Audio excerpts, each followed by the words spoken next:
All systems go. Clear for liftoff.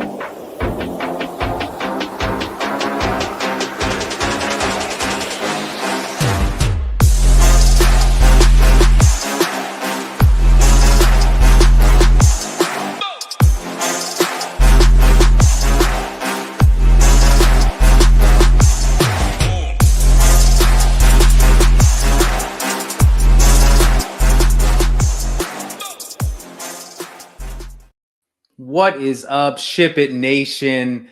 We are back for a really, really fun night tonight in the NBA with the NBA Cup. We're going to be talking through 8 games on the DraftKings slate with my guy Rio, also known as Hebrewcheetah. Absolutely smashing the last couple of weeks and really excited to get diving into this slate. Bring you in right away. We got a bunch of stuff today. Not only do we have great NBA Cup games with some, we'll call them playoff atmospheres. But Parabay is giving away a $100 single entry tonight. He's been absolutely smashing and wanted to give back to the community. Like I told him, how cool. This is such a great community. And the fact that he's smashing and wants to give something back to the community is really awesome. So we'll get into that. But Rio, how you doing, buddy? Yeah, I'm doing good. Last night was a very good night for everybody in the NBA, or for most people in the NBA Discord. Had a couple of members and me have the same exact lineup, which is pretty cool to see, all kind of landing on the same process. But that lineup was, pretty high up there in a lot of the single entries. I unfortunately only had it in my satellites, but was able to come away with 2 888s and a 555 for this weekend. But yeah, shout out to Parabay for giving away a ticket. He's been crushing it the last week or so. Took first in one of the single entries, I believe, last week or over the weekend. And then was sitting there like third or fourth, needed a couple more points from Giddy last night to get that first place. But yeah, it's definitely what makes the SHIPIT Nation such a great community. People like Parabay, people like, Newens and Ross and Anthony, all these guys, Jordan, anybody leaving now, you already know. But yeah, really, really great community. It's like a little family. So happy for Parabay, all the success he's had. And love having all those guys in the Discord. Yeah, that's another thing I'll add too. Like just being in the industry for so long and being a part of so many communities, not like this, but that all follow the same stuff, is that when somebody crushes, they're excited for them. And like, that's the cool part is it's like, hey man, I had a loser night, but hey, congratulations to you. You just don't see that in this community, let alone the world. So shout out to us and shout out to everybody that makes such a great community. Let's get in right away. So what we want to do for this ticket is, he's giving away a $100 single entry, which is sweet. It's going to go to a member. So Rio, if I'm not mistaken, jump in if I'm wrong, we are going to go into the Discord and write who you think Rio's top spend up on the slate is. And then from there, we will pick our winner at the end of the show. Obviously have to be a member. Everybody smash that like button. We're 3 minutes in, already have 137 people. So shout out to that. But everybody smash the like button, get in the Discord, right? Who you think Rio's top spend on the slate is, and the winner will be picked from there. Yeah, we'll do everybody 9K plus. So everybody from Kyrie Irving up top. Already see guys in chat dropping some stuff. But yeah, we'll get that giveaway at the end of the stream. Already coming through with some good names. I love it. Good. Shout out to everybody in chat really quick. There's a ton of us, but I'll kind of sort through before we dive in. Jordan wins a lot. Little Neck, Bobby, Sean. Shout out to Sean, another big winner a couple weeks ago. William, Parabay, of course. Wardo, Ross, John Dillon, Marquee Sports, Brian, Eric, Gang Green. A lot of these guys you see in the Discord day in and day out with great questions, looking back at lineups. Charlie, our boy Ham's in there. Anthony Ant, hey, he's been crushing as well.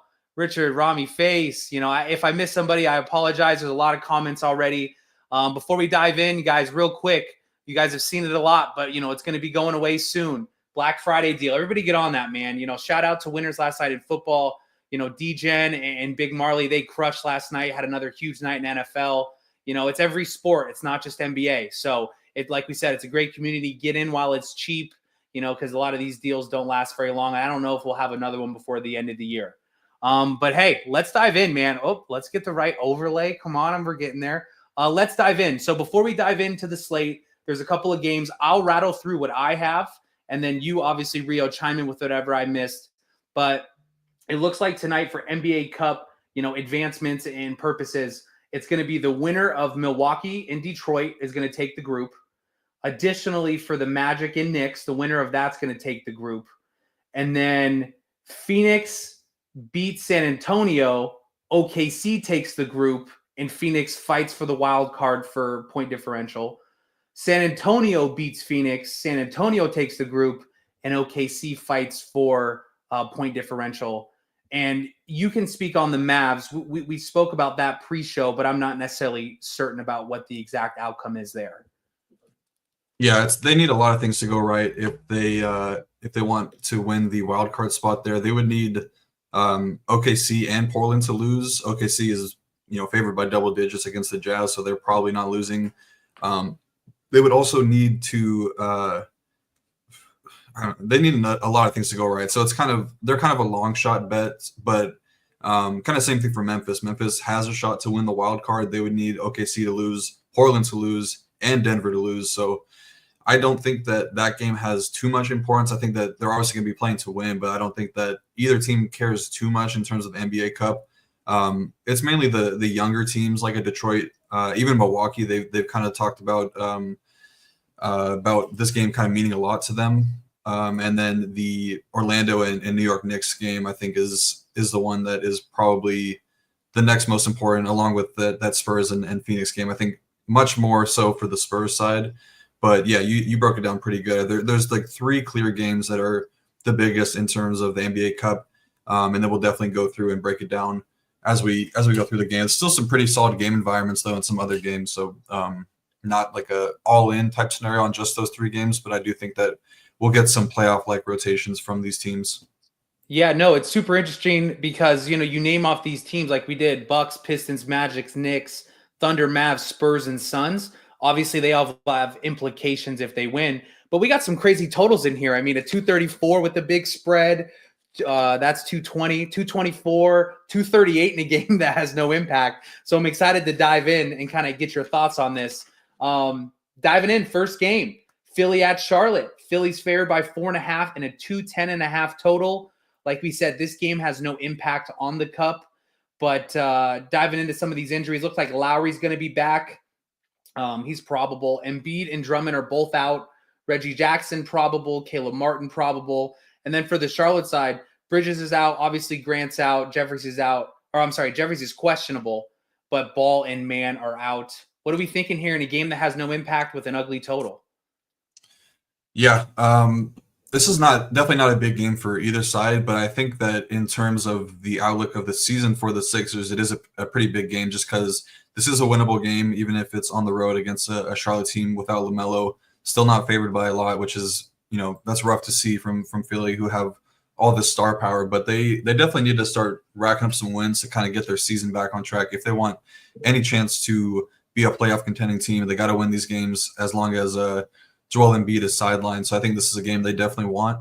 We've been seeing some tighter rotations from the Philly side, mainly in guys like Tyrese Maxey. Paul George was pacing to play a little bit more last game before the big blowout.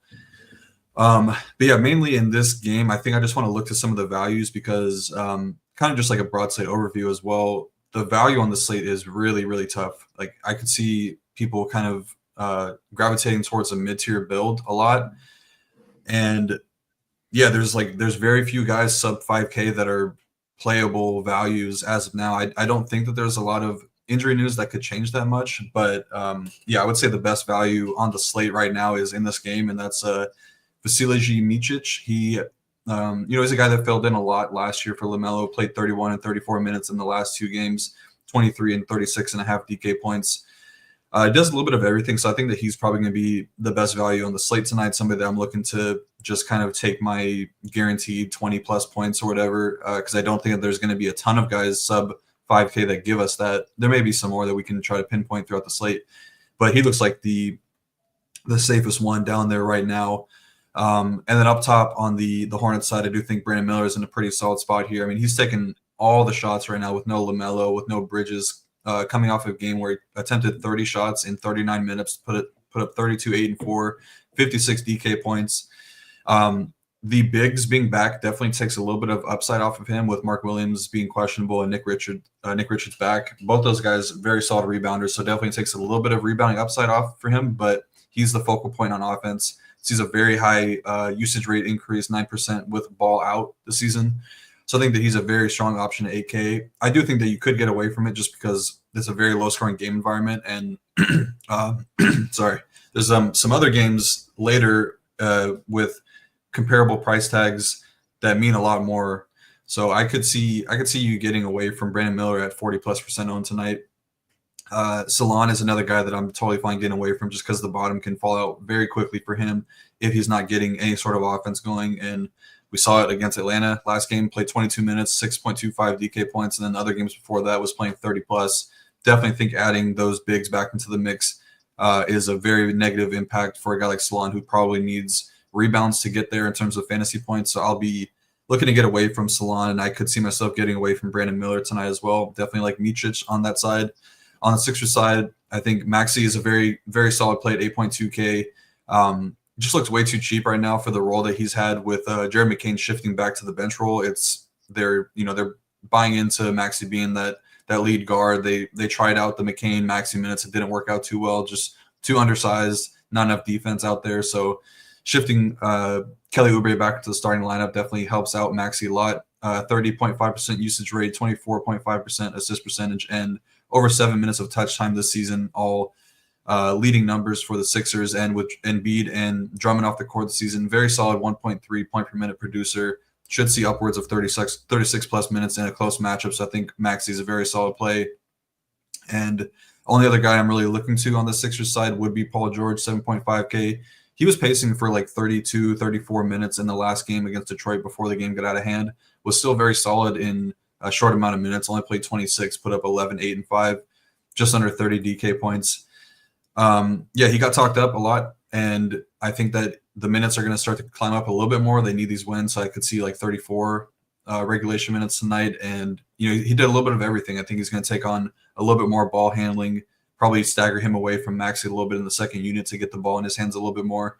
They should be able to get his minutes ticked up here against a team where they need to get a win, easier opponent in Charlotte. So I like Maxey and Paul George on the Sixers side, and then really like Micic as a value play.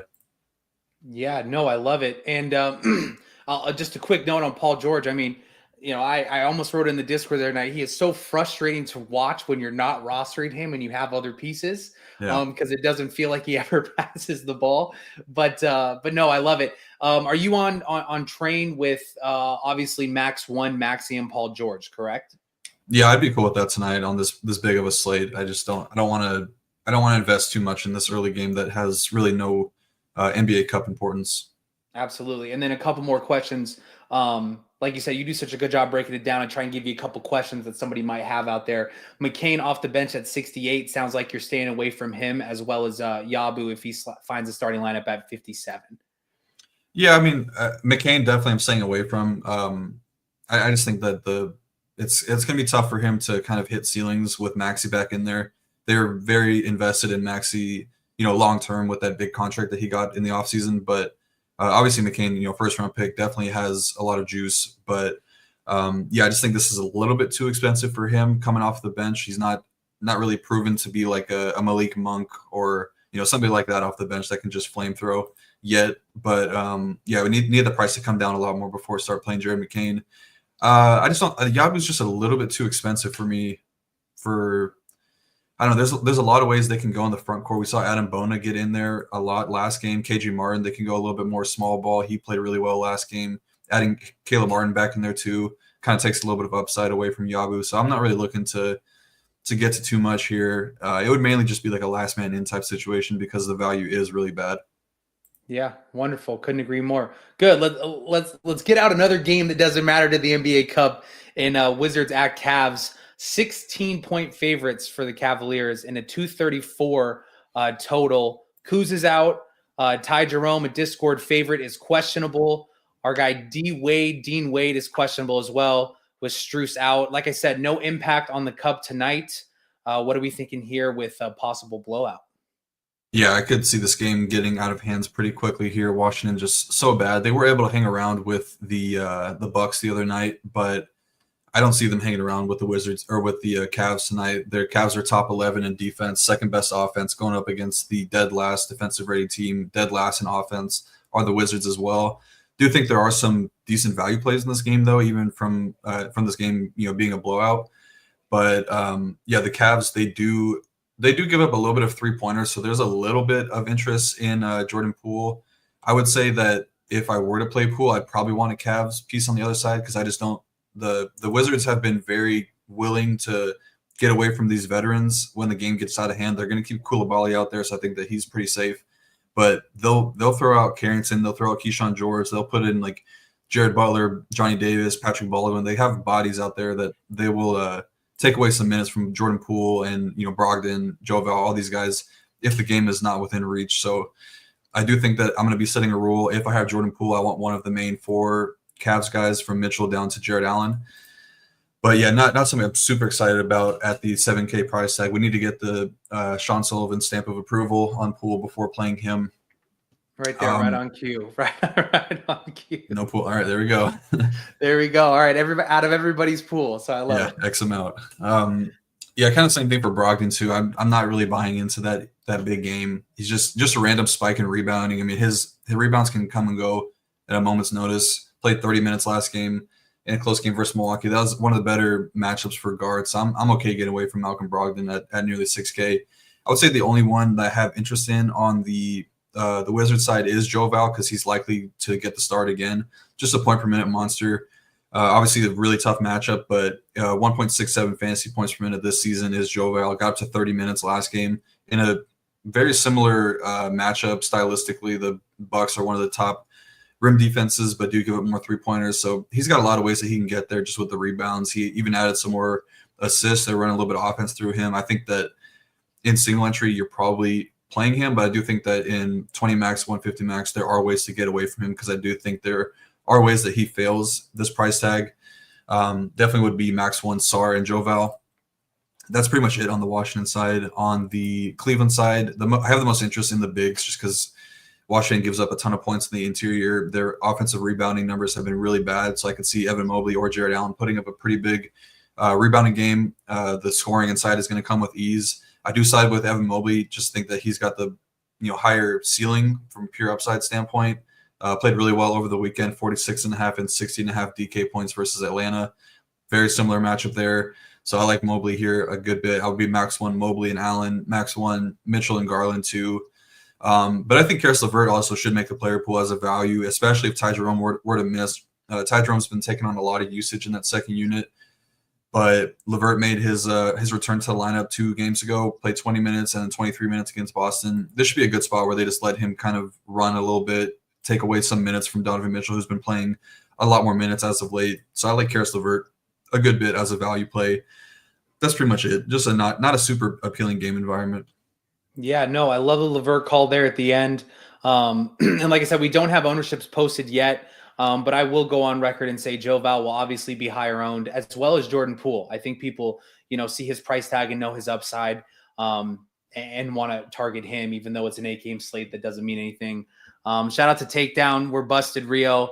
He knew about our text thread before the show started, but I love it. Hey, let's get to the fun game. I mean, I've been kind of chatting about it the last week or so since they had Cade kind of, get ready for this game. Bucks and Pistons. Bucks are favored by 4, 220.5 total. Giannis is going to play. Prince is going to play. Winner takes the pool. This is going to be fun to break down. I can't wait to hear what you got. Yeah, huge game here. I definitely could see some heavy minutes from the man rotation pieces on both sides of this. I got to remember that a week and a half ago, 2 weeks ago, whenever it was that Title had the shipper, it was this game that went into overtime, had some really big scores from multiple pieces up and down the lineup. A little bit of a different scenario because I believe there were some guys out on the Detroit side that made Cade look a lot better. It might have been Ivy that was out, but I believe somebody was out. I think so because Beasley had like a 50 bomb that night. Yeah. Yes, I think that Ivy was out that night, and then obviously Dame was out with the concussion, so we had a huge role for Giannis, and then Brook Lopez had a huge game. Taurean Prince had a really big game too. But yeah, that was one of the better games of the year, and this one I could see playing out very similarly. Lower game total, but I still think that the minutes are going to get increased here to the point where you should probably I would give these guys like an extra 2 to 3 minute bump because Cade's been out. He got the late scratch last game. I think that was kind of just in anticipation for this game, knowing how big of a game it is, especially with the Detroit being such a young team. They obviously want to win this NBA Cup and get that $1 million prize pool for all the young guys. So yeah, I think that I'm going to be giving these guys just a manual boost in terms of minutes, probably up to like 38, 39 apiece. But yeah, matchup-wise, both these teams kind of play similar styles of defense. Both are top 7 in rim defense. Bucks are a huge three-point funnel this season, bottom 6 ranking there. And the Bucks are also allowing some transition scoring, nothing too glaring, but both teams are bottom 6 in pick-and-roll ball handling, so that puts these guards in pretty good spots. Yeah, I think Giannis is a fantastic play if you can get up to him at 12K. I think the thing that's going to keep him low owned is that there's just not a lot of value on the slate. Going to make it very tough to get to him, but I mean, he's one of the few guys on the slate that can go for 100 DraftKings points. He put up, what was it, 95, 98, something like that. 97.5, yeah. Yeah, 59 real points. So that's the type of upside you're getting for him. But I mean, he's just been on a tear as of late. Extremely aggressive, double-digit free throw attempts in 4 straight games, double-digit 20-plus field goal attempts in 4 straight games as well. Pretty much a lock for a double-double. Has a couple triple-doubles in there as well. So I think that Giannis, if you can find the value to get up to him, I think he's a fantastic spend. Damian Lillard, I think, is a really strong pivot off of Giannis. Not really in the sense that Giannis is going to be chalky or anything, but Dame has quietly been having a very solid stretch of games here as well. Mentioned how the matchup for pick-and-roll scorers against Detroit is very good. Dame is second in the league in pick-and-roll scoring this season. 30-plus points in 3 straight games and double-doubles in 2 straight games, and could see his minutes getting up there close to 40, maybe 38 to 40 minutes. I think he's going slightly overlooked in a very good spot, so I like Dame a good bit here. Pretty much it for me on the Bucks side. You can make a case for Brook Lopez because he's been playing a ton of minutes, but a little bit tougher for him to kind of reach that upside sharing the court with 2 high-usage guys like Giannis and Dame. I guess Taurean Prince should probably make your pool as well just because there's such little value, and maybe 20 is enough on the slate. But nothing really stands out from these secondary pieces for me for Milwaukee. And then on the Detroit side, love Cade tonight. I think that the price tag is going to keep people off him. They're not used to paying, almost 10K for Cade, but he's definitely played like a 10K player this season. Cade kind of strikes me as a guy that cares a lot about something like the NBA Cup, just with him being so young and competitive, and Detroit not really having much to play for the last couple of years. I think this is a really big spot for Cade. The matchup versus Milwaukee has been one we've been looking to attack with opposing guards all season long. They're bottom 4 in DVP. First point guards this season. Cade played 38 regulation minutes against the Milwaukee Bucks last time they played. Put up 71.25 DK points, took 34 shots. Obviously, having Ivy in there is going to take a little bit of those shot attempts away from him. But I wouldn't be surprised to see 40 regulation minutes from Cade tonight in a game that means a lot. They are in a back-to-back. I just think that they go for it tonight. Sit some guys tomorrow. Cade would definitely be a guy that I could see sitting tomorrow if they get this win. So yeah, I like to spend up a good bit in this game. Probably not enough juice on these value pieces for either side. Yeah, no, I love it. I guess a few questions on both sides. You touched on Brook Lopez. For me, just a little too much. I don't roster Brook Lopez very often. When I do, he goes for 5 threes, and they're the most, just the most nail 3-pointers, just barely touch the net. Perfect shot. So I agree with everything you said on the Buck side with just Dame and Giannis. Going over the Pistons side now, to get sneaky in these game stack scenarios. If this was a game that you were targeting, I believe it's only Cade.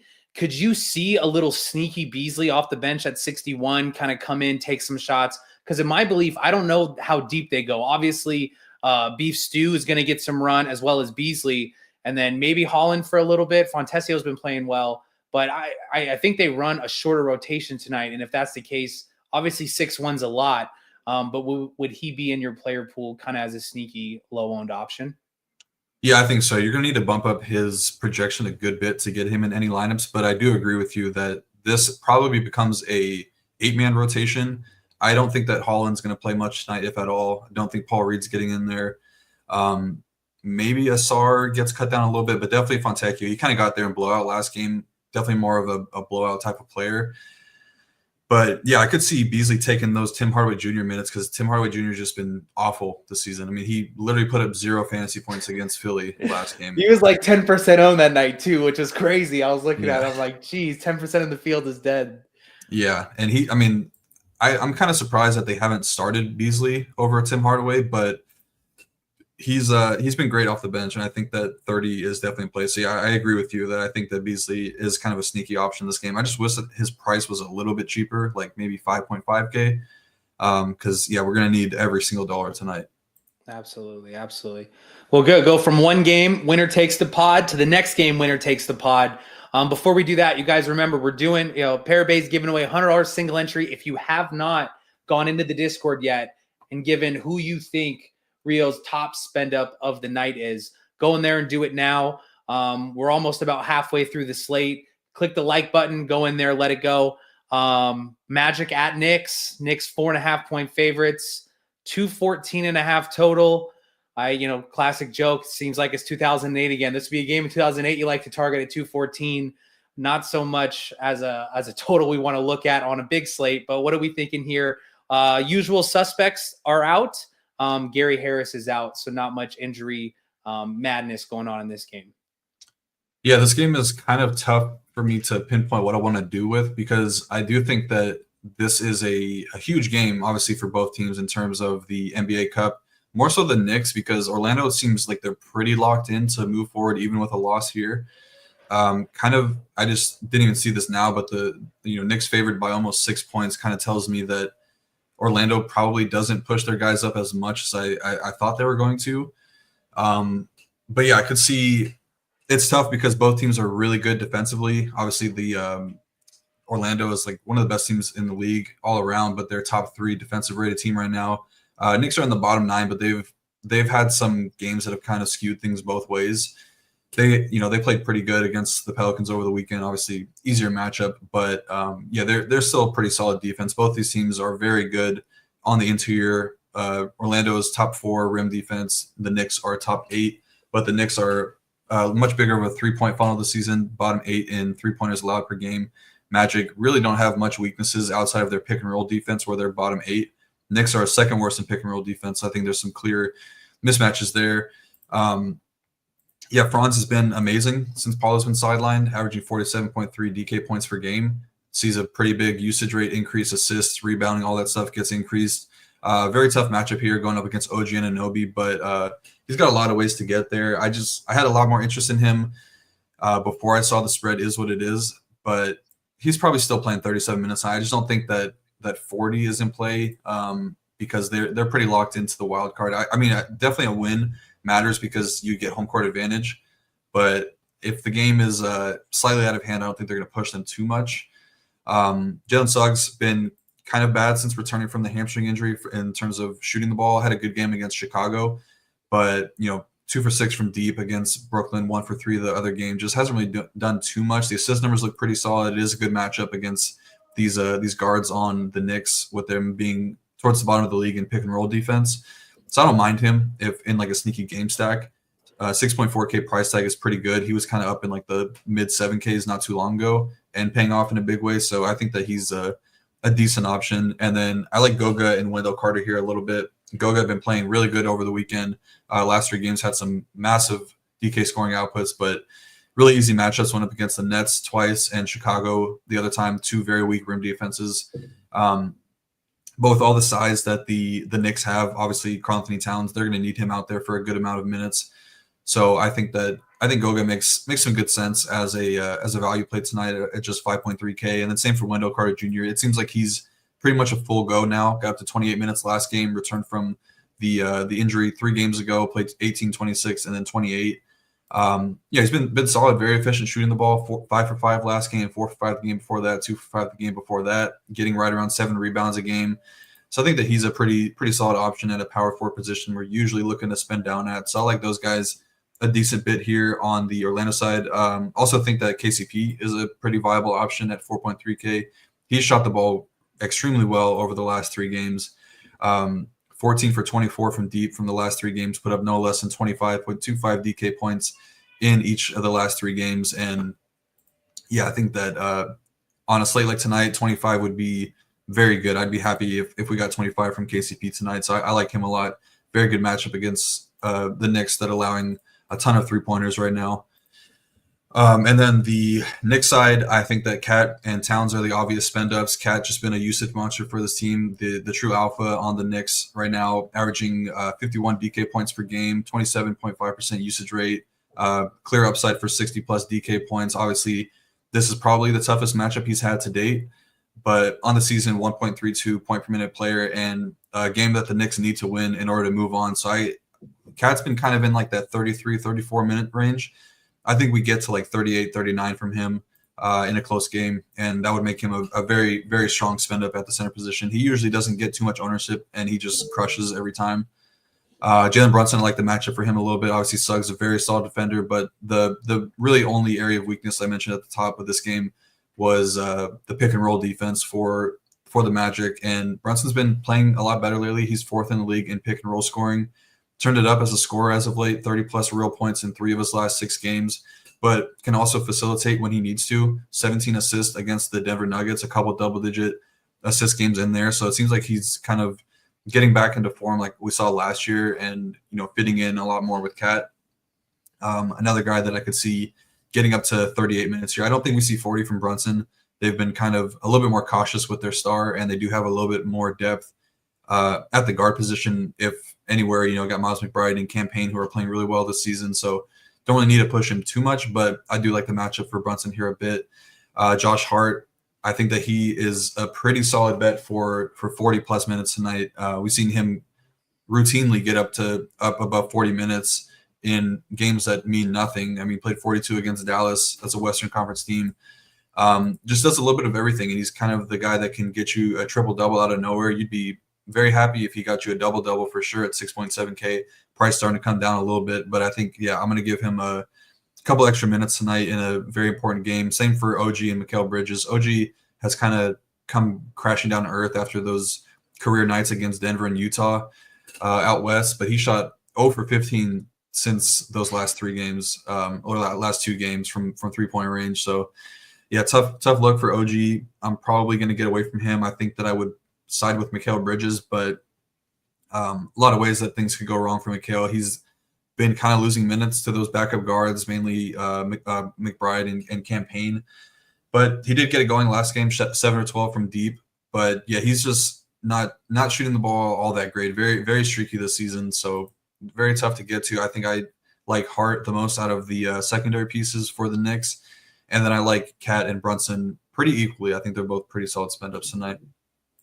No, I love it. I think I'm going to fall into the Brunson category here tonight for a slight discount. I agree. They're going to kind of, monitor him and not let him go crazy as far as getting those extra few minutes. But I mean, 8,500 for a guy that we know that can take over. And like you said, just picking up the scoring. For me, that's really it. I mean, I agree with the hard stuff. A couple $100 more expensive than, obviously feeling good about clicking. And I think Bridges is going to edge out OG for me with a slight discount.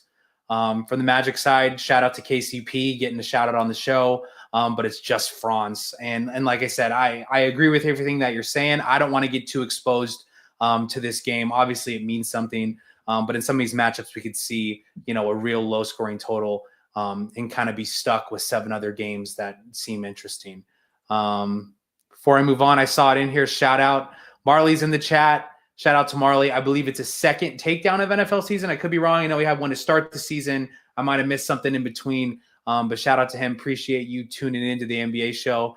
Putting some of those NFL dollars in the NBA pool. Love to see that. But I think we're time to move on to what is this? The highest total on the slate?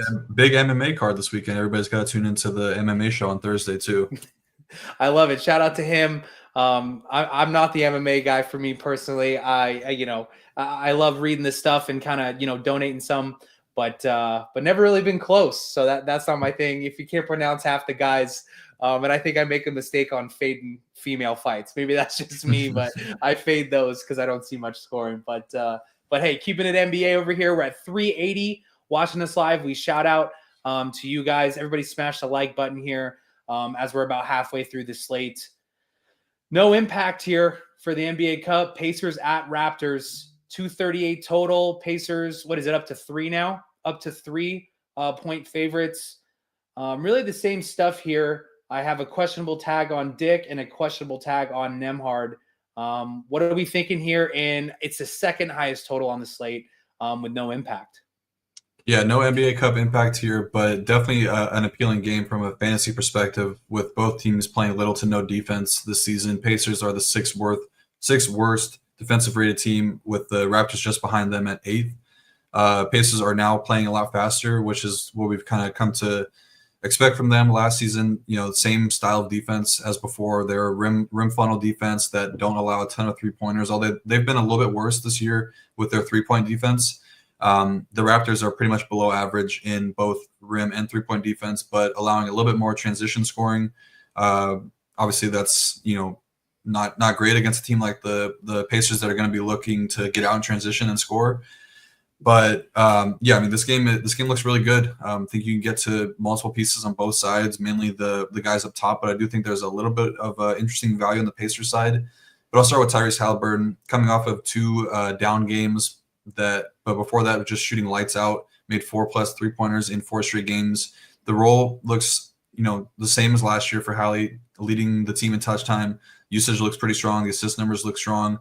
I do think adding Nembhard back into the equation as he looks a little bit healthier does impact him a bit, because that is another guy that can take away possessions from Tyrese Haliburton. This is a slightly below average matchup here as well. Raptors have been very stingy against opposing point guards with Davion Mitchell out there. Ochai Agbaji, very solid defender. And I just know that when things go bad for Haliburton, they go very bad. So I'm not looking to take a big stand either way on Tyrese. I'd be okay if I end up with like 10% of him. But I would probably not want like 20 to 30. The range of outcomes is a little bit too wide for him. I do know that he has slate breaking potential, but I'm probably just going to be around the field, if anything. Siakam gets a very, very solid matchup versus his old team. Played very well in the last time the two teams met. 29-point double-double, 49 DK points. Raptors' rim defense is very weak. That's where Siakam's going to get most of his points. So I think that he's in a pretty solid spot here at 7.6K. I always like Siakam when he's sub 8K here. Mathurin seems a little bit too expensive here. I do like the matchup, but just 7K is a little bit too pricey for him. Adding Nembhard back into the mix. And then, DVP-wise, really good spot for Miles Turner. He's 6.7K. Raptors giving up the second most fantasy points to opposing centers. Struggled shooting the ball as of late, but the Raptors are allowing opposing centers to get there with steals and blocks, allowing 4.6 combined steals and blocks per game. And I think that's definitely what you would like to see from Turner, to have a ceiling type of game. The rebounding has come down a little bit after Rick Carlisle kind of talked him up and said that they want him to get double-digit rebounds. Hasn't really done that in a while, but been right there flirting with a double-double. So I do think if we get a double-double from him, he could pay off the tag in a pretty big way. So I have interest in Turner and Siakam the most in terms of spend-ups on the Pacers. And then Obi Toppin been kind of coming back to life a little bit. Played 22 and 25 minutes in his last 2 games. Looks like a pretty strong value on a slate with not a ton of value. Pace-up spot here against a team that struggles in transition. I think that's kind of where Obi would get most of his scoring done. So, yeah, I think that he makes a ton of sense as a value option. I guess you could say the same for Jarris Walker, 3.9K. Should be right around there, 25 minutes a night. And he does have upside. Put up 31 against Detroit just 2 games ago. A little bit tougher, though, with Nembhard back in the mix. Kind of takes away from a lot of guys. So I would prefer Obi Toppin. And then on the Raptors side, have a ton of interest in the 3 spend-ups. I'll start with Scotty Barnes because, man, he's looked really good lately. I keep seeing tweets about him, like, with the new role as the point guard, but that's just kind of ignorant because he had the same role last year. Like, he was talked about as, like, the point guard for the Raptors. I don't know why everybody is, like, surprised that he's doing what he's doing, but he's just played great since coming back from the injury.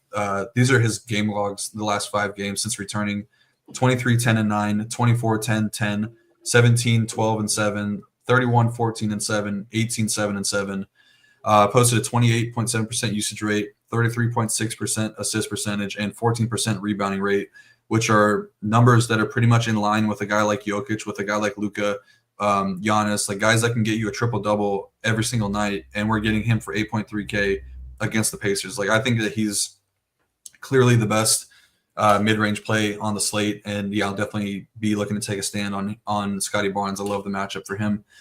RJ Barrett has in a very good spot here, put up a huge game against the Pacers last time they played, 39 real life points. I don't think Scotty was available that night, but yeah, the usage is really just condensing on Barnes and RJ Barrett right now. He has largely been unaffected with Scotty Barnes returning, still posting a very solid usage rate. Yeah, I think that I want one of these guys in most of my lineups. I think one of them gets there in a pretty big way tonight. And then Pirtle was really good the last 2 games against Miami and Bam Adebayo, much tougher matchup, but put up double-doubles in both of those games. Pacers are a weak rim defense, a little bit better in terms of not allowing a ton of fantasy points to opposing centers, but he did have a very solid game against them the last time these teams played. And the Pacers are bottom 5 against pick and roll men, which is pretty much the area that Pirtle is going to get all of his points from. So I think that you have interest in all 3 of the spend-ups, and then the Indy side looks pretty solid as well. Yeah, no, love it. My first question here for the Raptor side, I think you're going to be okay going Barnes and Pirtle or Barrett and Pirtle, but no Barnes and Barrett. Am I correct there? I wouldn't be opposed to it. I think that if you have both of those guys, you're probably going to want to just play into the game stack and hope that it gets like, a shootout or it goes into overtime, and then you get like a Miles Turner or a Siakam on the comeback. No, love it. Yeah, I love attacking the Siakam price tag, even though it hasn't worked, every single night. His price tag, I mean, we've seen him as low as like 7-2, especially you add in such a high total, close game, revenge narrative. I absolutely love it. It's really all I got here, I guess. If Nembhard, it sounds like he is going to play. If for some reason he is out, are we loading up the Walker chalk, or if he goes up to chalk at 3,900, do we get away from that? Probably get away from it. Yeah, I don't know. Like he's not, his rotation spot is not really guaranteed. It's kind of, for what I've seen from these games, it's when they need a spark off the bench, they kind of go to him, and if he's hot, they'll give him some extended run. But Rick Carlisle is not a guy that is dedicated to really anyone in particular. So it's very tough to get to these back end rotation guys, especially when you add in Andrew Nembhard. And we know TJ McConnell is going to play a good bit off the bench, but I mean, he should be in there for 2 rotations regardless. I think that the upside is probably a little bit better on Obi Toppin. Oh no, the GOAT, Alfred Payne, just got waived. That sucks. Somebody pick him up. Played well. Played so. really well. Oh, that's funny. All right, great. Like I said, play my man Patel down there. I really like it. Just to add on, he's over 40 and 6 out of 9. So kind of checks the box for me. But moving on, Utah at Thunder. Thunder 13.5 point favorite, I believe we have posted. Don't know if it's moved, but 224 total. OKC needs to win this game pretty big. I don't know how to decipher it. I hope when you have a lean on it. I think OKC obviously wins the game handily, but do they push starters and key players a little extra to win? Yeah, I don't think so. They said at the beginning of the NBA Cup that they're not going to treat these games any differently. I don't really know if they mean that, but like regardless, they still want to win games. They want to win as many games as they can with Chet out. This is a really good spot for them. I don't think that it's not like I could see Detroit and Milwaukee caring a lot more tonight about these games, and the same with the Spurs and the Suns.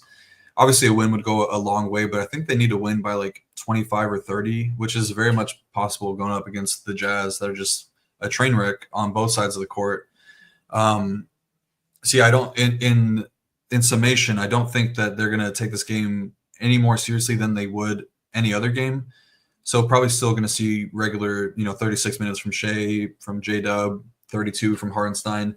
But yeah, matchup-wise, I think this is a really good spot for these guys to put up pretty big scores. Jazz bottom 2 defense, bottom 5 offense, allowing a ton of three-pointers as of late. Dead last in transition, going up against OKC, who's ranked 8th in transition scoring this season. Only area of weakness for OKC is their three-point catch-and-shoot defense. There are a couple guys that kind of stand out from the Jazz side, but nothing too glaring. They're still a very solid overall defense.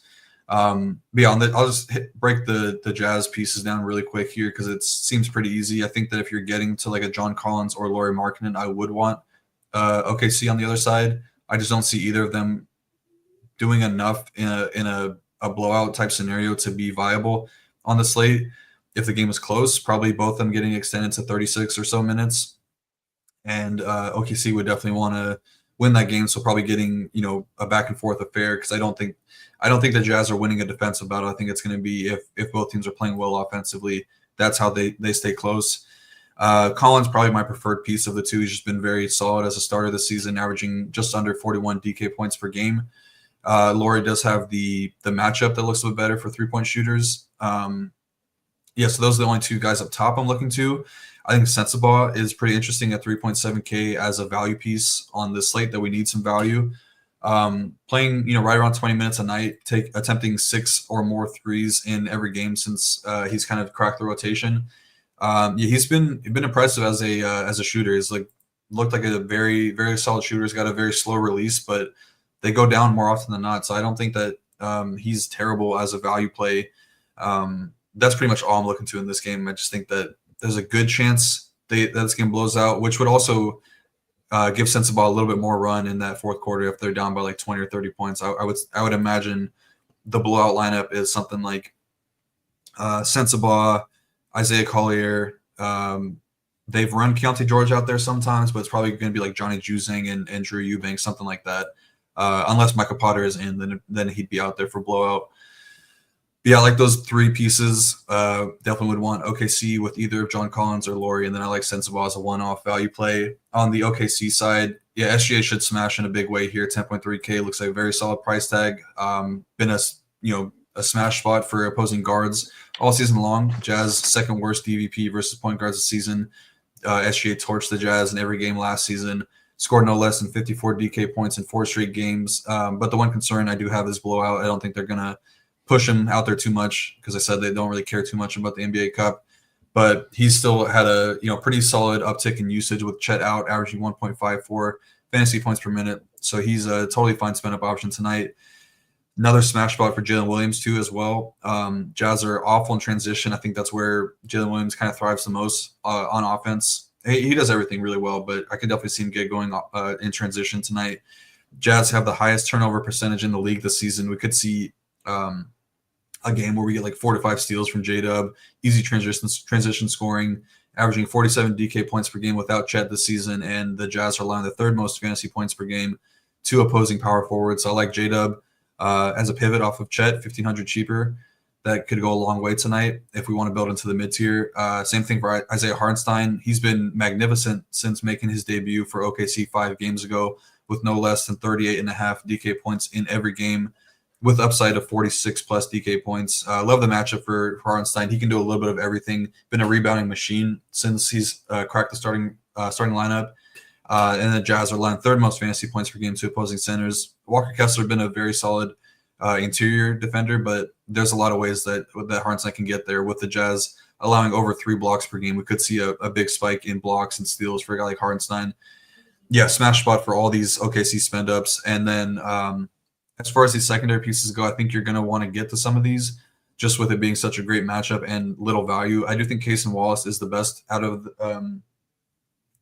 the 4 guys down low at 4.3K. He's been playing a lot more minutes as of late, and kind of strikes me as a guy that can get going with some steals here. So I think Cason Wallace would be my favorite. Don't mind Lou Dort, a little bit too expensive. And then I guess Isaiah Joe is probably the next best at 3.7K, but would need him to hit some shots in this one. Yeah, no, love it. I guess my only kind of, thing to note there would be, obviously the Jazz don't rate out well versus centers as far as, defense. But with Kessler back, am I wrong that he's a better defender? He missed some games, so I think that stat might be a little skewed. Am I wrong in kind of getting off some Hartenstein at 7.3 because I think Kessler's a little bit better of a defender? There's the numbers definitely look a little bit more skewed because he's been out for a while, but even the early portion of the season, they were still giving up a good amount of fantasy points. I think it's just because they give up so many steals and blocks that it kind of gives these centers a little bit of a bigger boost. But yeah, you're definitely correct that it's not a smash spot in terms of scoring for the centers. He's done a pretty solid job limiting interior scoring. Yeah, no, he's been playing well, and player the other night we had some winners with him in there, sneaky sub 10% owned. But hey, 6 down, 2 to go. Last time I'll say it, smash the like button if you haven't yet, given Rio's top spend on the slate in the Discord, where Parabay is giving away the $100 single tonight. 2 games left, both really interesting. First one, we're going to go Grizzlies at Mavs. 4-point spread in favor of the Mavs. 244 total, biggest on the slate. Clay's questionable, Lively's questionable, Marshall's out. Mavs win. They need to win big here, if I'm not mistaken. Is that correct? Yeah, I think so. They also need a couple other things to go their way. The OKC needs to lose, and Portland needs to lose, but Okay. they'll kind of be playing side by side. So, would expect them to just play this game up like outright. Great. Like I said, Clay questionable, Lively questionable, Marshall's out. Interesting here because for me personally, before you dive in, I'm not falling in love with these Grizzlies, only, dogged by 4 points and a 244 total. Tell me if I'm missing something here. No, I don't really think you are. I was actually surprised to see how high the total was. With these teams have been very solid defensively all season long. Both are top 5 defenses. Grizzlies do bring the pace in game environments. They've been towards the top of the league in terms of offensive pace this season. So maybe that's where this is coming from. But yeah, I mean, it's very tough to get to these Grizzlies pieces because they're kind of running out a Warriors-like rotation with 12 to 13 guys projected to see minutes on a nightly basis. So it makes it very tough to get to any of them. If you're spending up for a guy like Ja, you need him to be extremely efficient in the minutes that he's playing. It's not a great matchup. He's done it before in 30 minutes. But just not a place I'm looking to invest a lot of my roster spaces to. I think that Marcus Smart would probably be the best of the bunch just because he's, 4.8K, been playing a lot better off the bench. The assist numbers have looked really good. He's shooting the ball pretty well. That's pretty much it, though. I mean, you don't know who is going to be the guy on a nightly basis, so I'd rather just not risk it because I don't even know if the payoff is even that big. So really not looking to get to anybody on the Memphis side. On the Dallas side, I think it's a little bit more interesting. Luka returned last game, was very good, didn't skip a beat, 36, 7, and 13, 72.25 DK points, which I believe was his best fantasy outing of the season. Obviously, that was without Kyrie Irving. Kyrie's going to be back tonight, so he's going to defer to him a little bit, but it is a good price tag for Luka. I'm definitely going to be max 1 Luka and Kyrie. I don't really love the spot for either of them in particular, but I think that the price tag is good enough for Luka to get there on this big of a slate if we do get some value opening up. PJ is a little bit too expensive now, not a great matchup. If Lively misses, I think Gafford is in play, but not a smash value by any means. Still going to be splitting some of those center minutes with Maxi Kleber, so we probably don't get 30 plus out of Gafford. And then if Clay misses, then you could probably look to Quentin Grimes. It is a good matchup for 3-point shooters. Grimes has been shooting lights out as of late.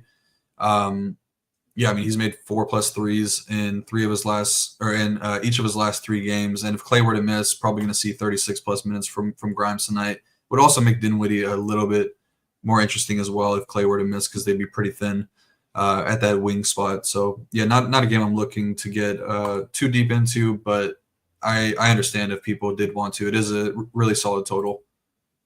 Yeah, no, great.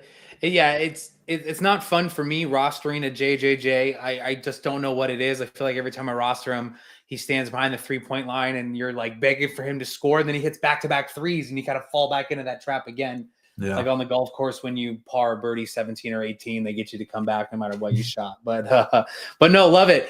Question in here, takedown. What happens if a couple people guess the same thing?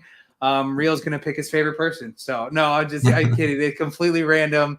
But we're 1 game away from the giveaway here with a pretty good spot here. Spurs and Suns, 7.5-point favorites for the Suns, 229 total. Trey Jones out, Sohan probable, Beal probable, and then the big news, in my opinion, obviously, in the rest of the field is Nurk is out tonight. Curious to see what you have to play here, and is Plumlee obviously in play, but will you be getting to him at 4K? I don't think so. He looked pretty good earlier in the year when Nurkic was out, but they've kind of found something in Iguodaro. He's been playing very well, kind of behind Plumlee, and kind of taking away some of those minutes. So I think that if I'm getting to one of them, I would probably choose Iguodaro. He looks like he's a little bit more well-equipped to defend Wemby tonight with him just being younger, a little bit more athletic and versatile as a defender. Would definitely be max one of those two guys. But yeah, I don't love the Sun side here. This is a huge game for both teams because they do need a win. Definitely bigger for the Spurs because if they win, then they're in. They win their group. The Suns would need a little bit more to go their way, but they still would have a pretty good shot at taking the wild card. So yeah, not really too excited about these Sun pieces. I do think you could get to both Booker and Durant tonight. I prefer Durant. I think the matchup is a little bit better for him with Booker likely to be guarded by, I mean, there's a chance it's Jeremy Sochan who's making his return to the lineup or Stephon Castle, two guys that I think are pretty solid defenders. I think that KD likely would see Harrison Barnes on the other side, which I like that matchup a lot better for him. It just seems like the floor is a little bit safer on KD with the rebounding upside. And obviously he's like one of the most efficient scorers to ever play the game. So I think that he's a little bit better at the position, point guard, shooting guard, usually pretty strong power forward. I would just rather just eat the chalk there. Yeah, but I don't love this side of the Suns unless we get some random out pieces. I think you can make a case for Royce O'Neal at 4.5K just because he does a little bit of everything.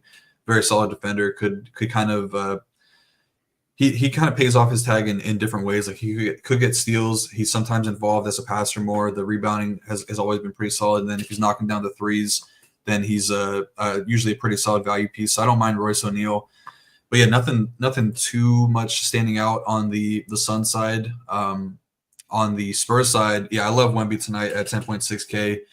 Got up to 37 minutes against the Jazz, the last in-season tournament game, and then is coming off of a triple-double against the Sacramento. Went for 80.5 DK points. He's one of the few few players on the slate that could contend with Giannis for highest fantasy score on the night. He's just been elite as a fantasy point per minute guy since coming into the league. 1.75 points per minute this season. Probably going to see 36 plus minutes tonight with upside for a little bit more if the game's close. I think the matchup is tougher with no Nurkic down there because Nurkic is a stiff. Plumlee and Iguodala a lot better athletically and versatile on defense. But he's shooting really solid from beyond the arc lately. Been seeing a huge uptick in three-point volume this season. Made at least 4 threes in 7 of his last 8 games. Yeah, I think that he's a fantastic spend up tonight at 10.6K. But Jeremy Sochan returning kind of gets me off these secondary pieces. I think you can make a case for Chris Paul at 6K.